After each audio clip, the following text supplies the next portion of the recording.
Since it is the Catholic University, I thought I must speak something about Catholic faith in India.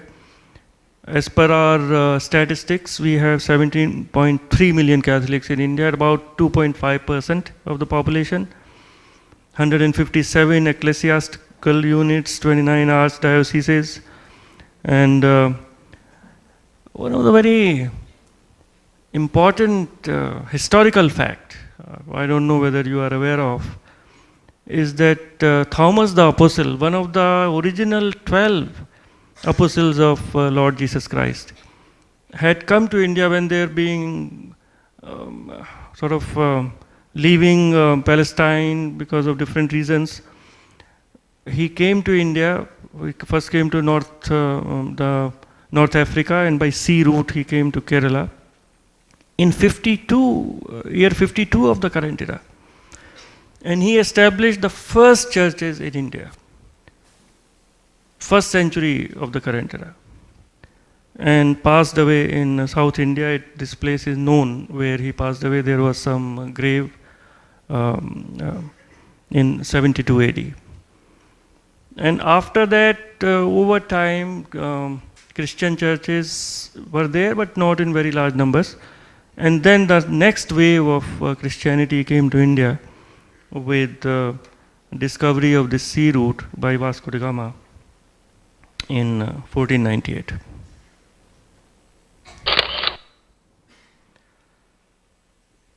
The number of Catholics or Christians in India is not very large, but the impact, their impact on social development, on welfare is very, very huge. There are more than 14,000 colleges and schools which are directly run or supported and inspired by Christian groups in India. In healthcare, in fact, I had 1 year of studies in a school called Louisa Souls. It was a girls' school, so after 5th, I had to leave that school and go to another school because co-education was only up to 5th grade. And healthcare, 1826 hospitals and dispensaries. And another very interesting fact is that if you go to the United States, and if you go to, unfortunately, if you have to go to some hospital and have some care, there are good chances that you may come across a nurse from India. And most likely that nurse would be a Christian nurse from South India. So that is a great contribution of the teaching of Christianity on the whole healthcare system, not only of India, but of many other countries. Now I'll come quickly to modern India. We were under British colonial rule, and we share that experience with you. We were under the British colonial rule from about mid-19th century till 1947. Korea was under the Japanese colonial rule from 1910 to 1945. And we had a very long and a long freedom struggle. But again, many of you may have heard of Mahatma Gandhi, who was the leader of our freedom movement. Many of you may have seen the film of Richard Attenborough called Gandhi. If not, I would strongly recommend you may see that. That how with a peaceful movement, that great man who was almost like a saint, he mobilized millions of Indians and made the life so difficult for the British that they had to leave without raising a gun and without firing a shot. So again, this continuity of non-violence and peaceful movements which India has, that was manifest there. We have a very progressive and modern constitution.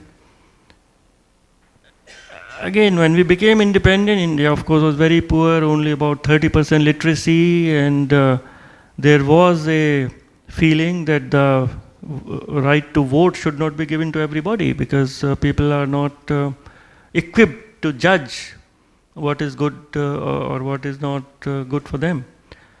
But our leaders, led by Pandit Jawaharlal Nehru, our first Prime Minister, they were very far-sighted, they were very wise.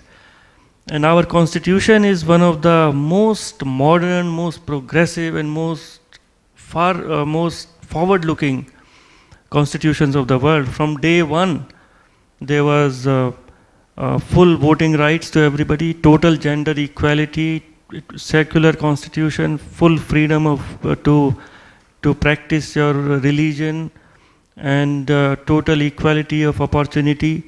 When India had a lot of social contradictions within our own society, but the vision was to have a very progressive, modern and prosperous society, and that vision has stood the test of time. If you look around India, you look at Pakistan, you look at countries, there are lots of conflicts and a lot of social problems, but fortunately in India, we have been able to find a better course. Coming straight to from 1947 to 2011, India is now a country of 1.2 billion, almost 1.15 billion people. Very strong and stable democracy. We have had 14 elections. Every 5 years, the government changes peacefully. If a party loses the election, they just leave. They don't fight it out on the streets. We also are now a nuclear weapons power. We started off with renunciation of nuclear weapons, but then the real world caught up with us, and we thought that this is not a wise policy in the interest of security of India. We have the capacity to fabricate and launch satellites. We are a knowledge industry superpower. In information technology, we are acknowledged as one of the foremost in the world. We are fourth largest economy in purchasing power parity terms. GDP growth is quite healthy when countries are satisfied with 3-4% growth. Last year we grew by 9.2%. This year also at least it will be 7.5%. Foreign exchange reserves are healthy. We have surplus food production. When we became independent in 1947, there used to be famines in India. You would have heard of the Great Bengal famine. Millions of people died because there was no food. But because of Green Revolution, because of the great work of our scientists, agriculturists and farmers, we are not able to produce enough food for ourselves, which is a great achievement. If you come to think of it, it's not very visible, it is not very evident, it is not very dramatic, but it is a great achievement. With a growing population, with a rising population, we are able to feed our 1.2 billion people. But still we have a long, long way to go. 30% of the population is still below poverty line. And you know what is the definition of our poverty? $1 a day per person. $1 a day. So 30% of the population is still below $1 a day. It is a matter of absolute shame for us, but there is a lot of effort to redistribute income, to lift the people from the poverty to some kind of decent living. And in absolute numbers, a lot of people are moving from above the poverty line, but still the absolute numbers are very large.